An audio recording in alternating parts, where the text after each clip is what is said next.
Welcome to Tax Insights, presented by Hawkins Ash CPAs. Good morning, listeners. Welcome back to Tax Insight here on WOMT Radio with Jeff every week from Hawkins Ash. Jeff, good morning, sir. Hey, good morning, Terry.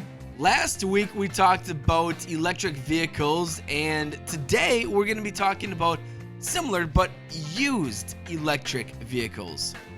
Right, because like we talked about last week, that recently signed Inflation Reduction Act did include a lot of green provisions. And it made changes to, buying electric vehicles, but it also made changes to the purchase of used electric vehicles. So yeah, let's talk about that. So let's start off with, how does the credit actually work right now?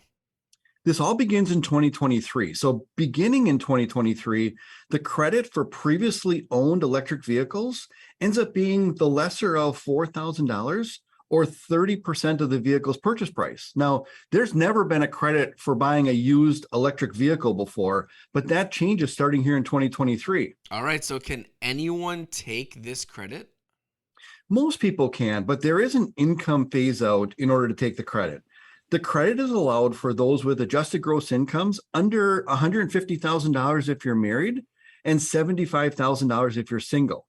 And this limit is met whether you have that under those limits in this year or in the prior year. Gotcha. So are there any other than limitations?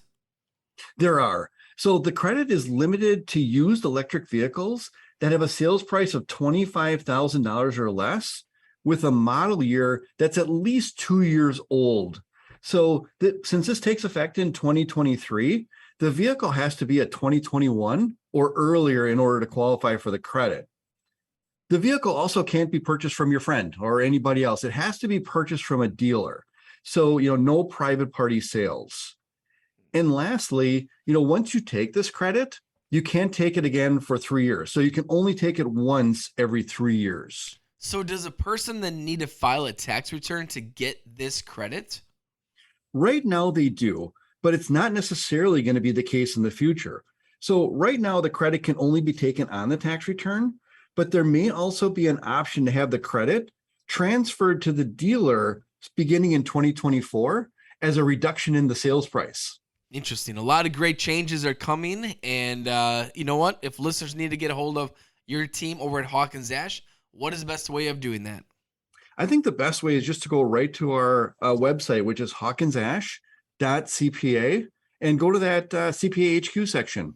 Awesome, Jeff. Thank you for your time, and we'll talk to you next week here on the Lakeshore's Good Neighbor, WOMT. This has been Tax Insights, presented by Hawkins Ash CPAs. Learn more online at hawkinsashcpas.com. Hawkins Ash CPAs, part of your business, part of your life.